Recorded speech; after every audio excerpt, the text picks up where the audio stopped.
ನನಗೂ ಪರ್ಸ್ನಲಿ ಅನಿಸುತ್ತೆ ಇದೊಂದು ರೊಟೀನ್ ಮೊನಟನಸ್ ಬ್ರೇಕ್ ಮಾಡುವಂಥ ಸಿನಿಮಾ ಅಂತ ಅನಿಸುತ್ತೆ, ರೊಟೀನ್ ಸಿನಿಮಾಗಳಲ್ಲ ಅಂತ. ಯಾಕಂದರೆ out of the box cinema ಅಂತಕ್ಕಂಥದ್ದು ನಮಗೆ ಸ್ಯಾಂಪಲ್ಸ್ ನೋಡಿದ್ರೆ ಗೊತ್ತಾಗ್ಬಿಡುತ್ತೆ. ಸೊ ಬೇರೆ ಇನ್ನೇನೋ ಟ್ರೈ ಮಾಡಿದ್ದಾರೆ ಅಂತ ಅನಿಸುತ್ತೆ. ಆ ನಿಟ್ಟಿನಲ್ಲಿ ನಿಮ್ಮ ರೋಲು, ಅರ್ಜುನ್ ಹಯಗ್ರೀವ ರೋಲು ನಿಮ್ಗೆ ಎಷ್ಟು ಸ್ಪೆಷಲ್? ಇಲ್ಲ, ತುಂಬಾ ಖುಷಿ. ಆ್ಯಕ್ಚುಲಿ ಫಸ್ಟ್ ನಂಗೆ ಬಂದು ಕತೆ ಹೇಳಿದಾಗ ಸರ್ ಕಾಪ್ ಅಂದ್ರೆ ಫಸ್ಟ್ ಹೇಳಿದಾಗ ಕಾಪ್ ಕ್ಯಾರೆಕ್ಟರ್ನೇ ಇನ್ನೂ ಈಗಲೇ ಏನಕ್ಕೆ ಸರ್ ಇನ್ನೊಂದು 5-6 ಪಿಕ್ಚರ್ ಆಗಲಿ ದಟ್ ಸಿನಿಮಾ ಅದಾಗ ಮೆಚ್ಯೂರ್ಡ್ ಆಗಬೇಕು, ಅದು ಕ್ಯಾರೆಕ್ಟರ್ಸ್ಗೆಲ್ಲ ಮಾಡಬೇಕಾದ್ರೆ. ಇಲ್ಲ ಸರ್ ನೀವು ಒಂದ್ಸತಿ ಕತೆ ಕೇಳಿ, ನನಗೆ ಕತೆ ಕೇಳಿದ್ಮೇಲೆ ಸರ್ ಒನ್ ಲೈನರ್ ಹೇಳಿದ್ರು ನನಗೆ, ಹಿಂಗಿದೆ ಸರ್ ಕತೆ ಹಿಂಗೆ.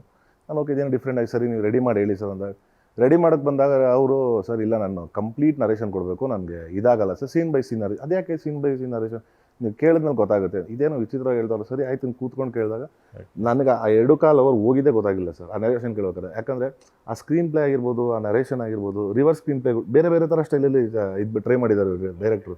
ಸೊ ಖುಷಿ ಆಯಿತು. ಜೊತೆಗೆ ನಾನು ಬರೀ ಇಡೀ ಸಿನಿಮಾ ಕಾಪಾಗೆ ಕಾಣಿಸ್ಕೊಳ್ಳೋದು ಸರ್, ಇನ್ನೊಂದು ಡ್ಯುಯಲ್ ಶೇಡು ಇದೆ ಸಿನಿಮಾಲಿ. ಸೊ ಅದರಿಂದ ಲೈಕ್ ಈ ಯೂತ್ಸ್ಗೆ ಕನೆಕ್ಟ್ ಆಗುವಂಥ ಕ್ಯಾರೆಕ್ಟರ್ ಇದು. ಸೊ ಸರಿ ಆಯಿತು ಮಾಡೋಣ ಅಂದ್ಬಿಟ್ಟು ನಾವು ಪ್ಲಾನ್ ಮಾಡಿದ್ವಿ. ಹಯಗ್ರೀವ ಟೈಟ್ಲೇ ತುಂಬ ಪವರ್ಫುಲ್ ಟೈಟ್ಲು. ಸೊ ಹಯ ಅಂದರೆ ಕುದುರೆ, ಗ್ರೀವ ಅಂದರೆ ಕತ್ತು ಅಂತಕ್ಕಂಥ ಒಂದು ಇದು ಬರುತ್ತೆ.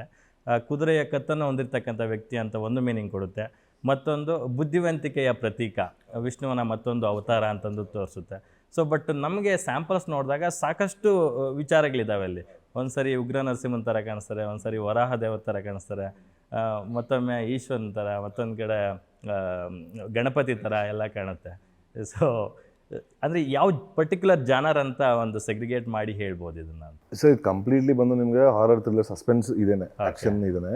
ಬಟ್ ಇಲ್ಲಿ ಹಯಗ್ರೀವ ಅನ್ಸಕ್ಕೆ ಏನಂತ ನೀವು ಹೇಳ್ದಂಗೆ ಮೈಥಾಲಜಿ ಕಂಪ್ಲೀಟ್, ಈಗ ಕಾಂತಾರ ಆಗಿರ್ಬೋದು ಈ ಥರದ ರೆಫರೆನ್ಸ್ ಅಂತಾರೆ. ಬಟ್ ಇದು ಹಯಗ್ರೀವ ಆ ಥರದ್ದು ಹೋಗಲ್ಲ sir. Hayagriva title, but Hayagriva ಏನಂದರೆ ನೀವು ಹೇಳ್ದಂಗೆ ಪುರಾತನ ಕಾಲದಲ್ಲಿರುವಂಥ ಕ್ಯಾರೆಕ್ಟರ್ ಇದೆಯಲ್ಲ, ಸೊ ಅದರಲ್ಲಿರುವಂಥ ಒಂದು ಅಂಶನ ಹಯಗ್ರೀವದಲ್ಲಿ ಏನಿತ್ತು ಒಂದು ಅಂಶ ಅದನ್ನ ಎತ್ತಿ ಈಗಿನ ಸಿಚುವೇಶನ್ ತಕ್ಕಂಗೆ ಹೀರೋಗೆ ಅದನ್ನು ಬ್ಲೆಂಡ್ ಮಾಡಿರ್ತಾರೆ, ಹೀರೋ ಕ್ಯಾರೆಕ್ಟರ್ಗೆ.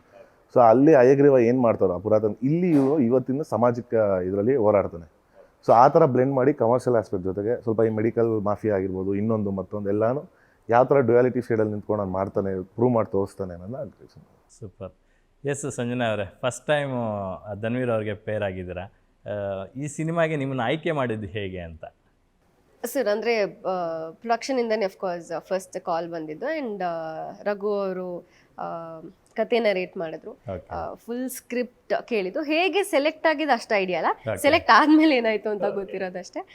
ವಂಡರ್ಫುಲ್ ಸ್ಕ್ರಿಪ್ಟ್, ಅಂದರೆ ಕಂಪ್ಲೀಟ್ ನರೇಷನ್ ಕೇಳಿದಾಗ ನನಗೆ ಸಿನಿಮಾಲಿರೋ ಫನ್ ಎಲಿಮೆಂಟ್ಸ್ ಎಲ್ಲ ಸಿಕ್ಕಾಪಟ್ಟೆ ಇಷ್ಟ ಆಯಿತು. ಆ್ಯಂಡ್ ತುಂಬ ಎಂಜಾಯ್ ಮಾಡಿ ಕತೆ ಕೇಳಿದ್ದು.